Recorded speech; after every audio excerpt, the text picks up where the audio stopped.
Muy buenos días, Daisy, le saluda Gabriela Peralta. Como es de conocimiento público, en 2021, en abril de 2021 ya fue presentada como tal la propuesta de este proyecto de ley orgánica para impulsar la economía violeta por parte del gobierno de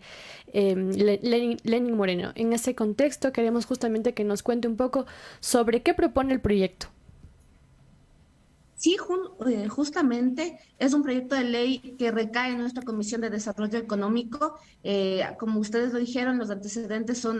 justamente la gestión de Lenín Moreno. Ujú. Por ende, también el trasfondo y el contexto con el cual llegó ha tenido diversos cambios, en los cuales han venido efectuándose a través de los aportes de distintos colectivos, organizaciones sociales, expertos en el tema, sobre todo quiénes vamos a ser beneficiados de este proyecto de ley, porque es una manera en la que nosotros podemos estructurar una ley que de verdad se vaya a cumplir, no solo para los actores que deben ejecutarla, sino también a quienes van a beneficiarse de la misma. En primera instancia llegó como un proyecto de ley para mujeres, para impulsar el trabajo de la mujer y la economía violeta, pero en el transcurso tomó distintas formas en la cual ya no solo es para mujeres, sino mujeres en su diversidad, entendiendo también la integración de trabajadoras sexuales, grupos LGBTI, desde el enfoque de pueblos y nacionalidades, que también debe arraigarse puntos muy establecidos de acuerdo al enfoque y espacio de cada uno. Ahora, asambleísta, también una de las críticas que, bueno, en un principio, antes de este segundo debate, se Ujú. mencionaba sobre esta ley, tenía que ver, por ejemplo, con los permisos de maternidad, paternidad, y en muchas ocasiones, bueno, se mencionaba que al parecer esta ley estaría, digamos, cambiando el actual régimen que de alguna manera, digamos, contempla un gran lapso de tiempo para que las mujeres, principalmente los hombres también, puedan hacerse cargo de su tiempo de maternidad. ¿Cómo quedó eso? Justamente apuntando a la necesidad y esa problemática inequitativa, ¿no? De que se entiende que solo las mujeres por nuestra condición tenemos toda la responsabilidad o debemos tener toda la carga de maternar, es que también se ha establecido que quienes también puedan contar con su pareja, que también los hombres dentro de su paternidad también se les otorgue el mismo permiso de acompañamiento para las compas que se encuentran en gestación y también en un tiempo determinado después del parto, y que estos también contemplen dentro de sus derechos, se establezca un periodo de permiso del trabajo para que puedan acompañar, sobre todo el acompañamiento a esa madre, sobre todo a su pareja,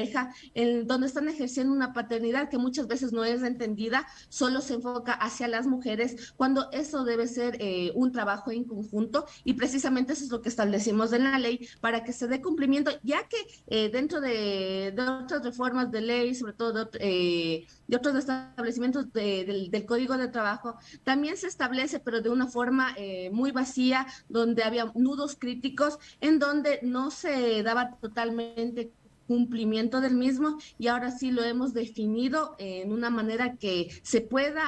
dar cumplimiento tanto en la parte pública como privada. Ujú. Justo en ese sentido, en una entrevista, Yairén Noriega, asambleísta por la bancada de UNES, ella justo hacía como caer en cuenta en este punto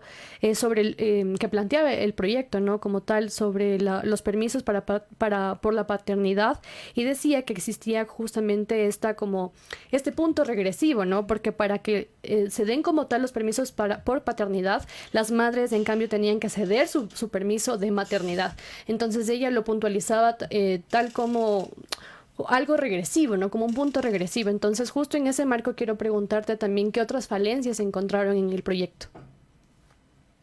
También las falencias se daban en términos de acoso laboral, ya que muchas veces establecer cuáles son los parámetros para determinar un acoso laboral dentro del espacio de trabajo,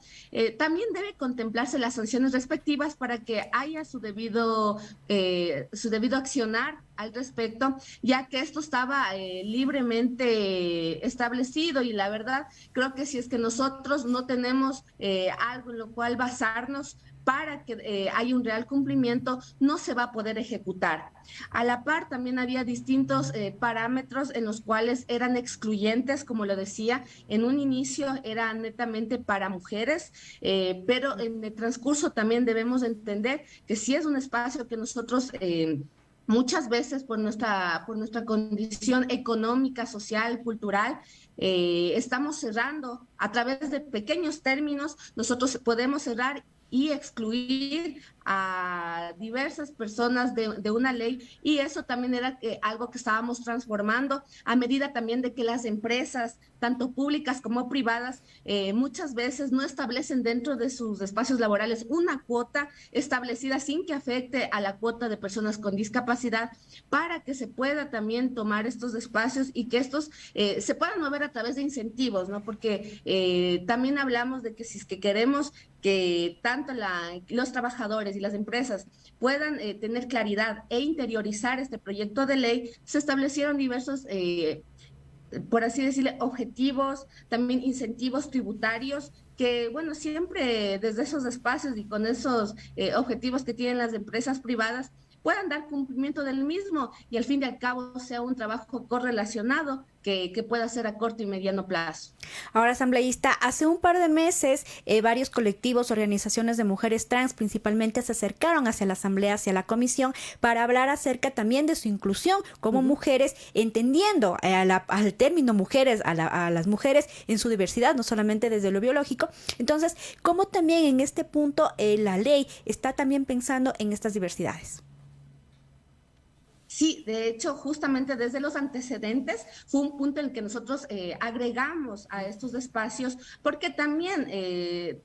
hay que reconocerlo, hemos estado muy segregados, muy limitados en avances en cuanto a inclusión a estos grupos, también en el marco de lo legal en torno al trabajo se han otorgado muy pocos para que estos puedan ejercer. Entonces, entendiendo ese contexto dentro de los artículos y también se agregó mucho de ellos de la parte constitucional en el cual se respalda este derecho. Y también en el articulado del proyecto de ley se incluyeron,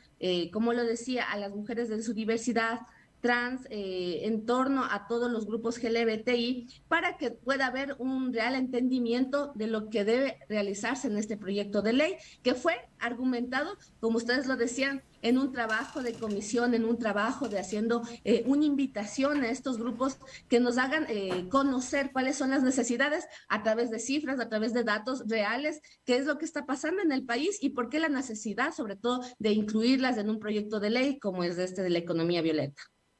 Ahora, con respecto justo ya a lo que se supone el proyecto también debe abordar, me refiero en específico a la gestión del presupuesto general del Estado, como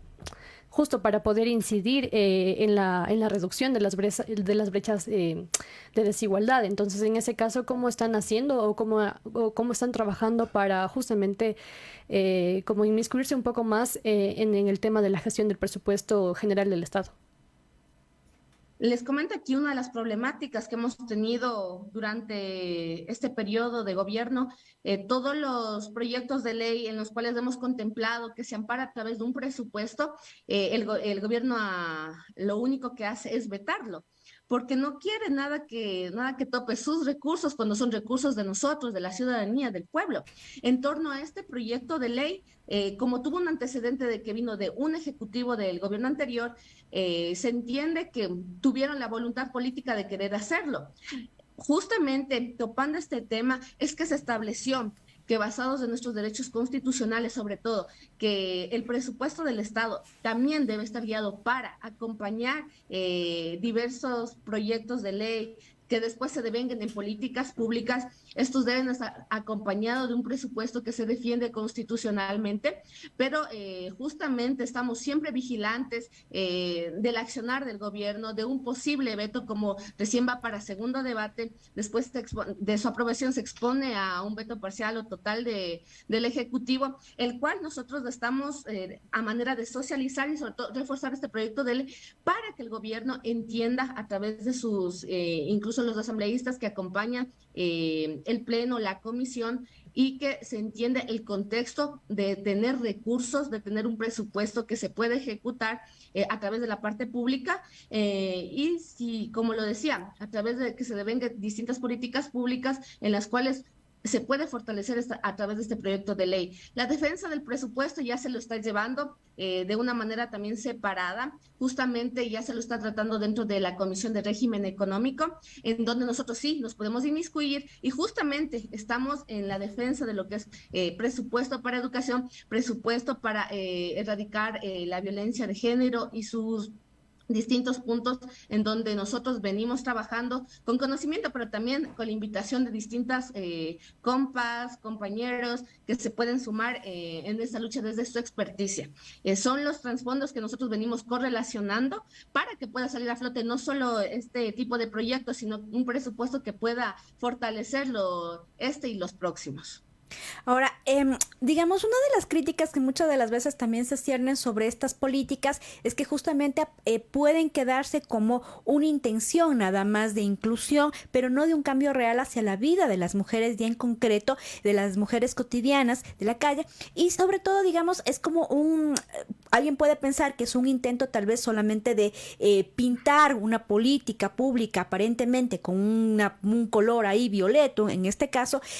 pero qué decir, cómo esta política en realidad puede llegar a las mujeres más cotidianas. Justamente hablábamos de reforzarlas, ¿no? En todos los espacios, sobre todo en la parte privada, ellos a veces se rigen a través de sus políticas, a través de sus lineamientos. Entonces, el llegar hacia ellos, sobre todo que ellos puedan accionar este tipo de leyes, es muy complicado y así lo hemos notado, así lo hemos sentido. Por eso es que nosotros hablábamos de los incentivos, que bueno, ellos desde la parte privada, ellos desde sus objetivos, que muchas veces son económicos, financieros,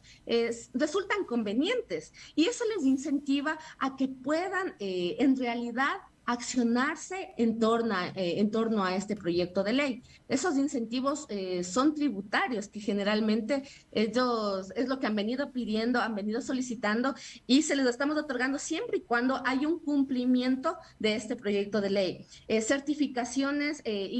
nacionales que puedan ellos tener una facilidad para negociar a nivel internacional que resulta bastante bueno para las empresas privadas. Como le decía, siempre y cuando cumplan este proyecto de ley, siempre y cuando dentro de sus empresas se dé una cuota de espacio de trabajo que está establecido para las mujeres trabajadoras en su diversidad, entendiendo también algunas otras políticas que se han establecido, justo también este tema de los permisos por maternidad, paternidad, y también entendiendo una cuota en la cual no solo se trata de otorgar espacios a las mujeres en su diversidad, sino de que éstas se mantengan en este mismo rango. También en la parte corporativa hablamos de que por cada 3 miembros de la directiva, uno sea ocupado por el género femenino. Siempre que se cumplan estos lineamientos, estos artículos, las empresas podrán tener esos incentivos, acceso a los mismos. Y de esa manera estamos tratando de promover y que no solo se quede en letra muerta, en un escrito que a la final solo va a ser leído pero no accionado. Es la manera en la cual nosotros hemos venido trabajando, tanto de sus actores y quienes sobre todo han aportado a la misma. Ahora bien, ya hay un camino recorrido como tal con respecto a al tratamiento de este proyecto de ley. Ya se trató en la Asamblea, ya pasó por la Comisión de Desarrollo Económico, ya se dieron incluso las observaciones y recomendaciones por parte de las y los legisladores. Ya hay un informe para el segundo debate. ¿Qué más sigue después de esto?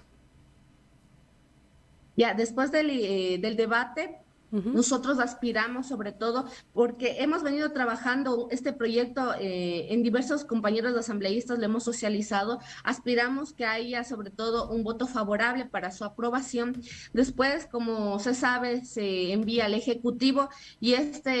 tiene sobre todo el poder de vetarlo parcial o totalmente y como les decía, a esto nosotros estamos haciendo una fuerza para que se entienda que es necesario un proyecto de ley en el cual incluso se puedan basar a largo plazo, unas reformas, otros proyectos derivados, pero que ya haya un camino, que ya se siga abriendo, sobre todo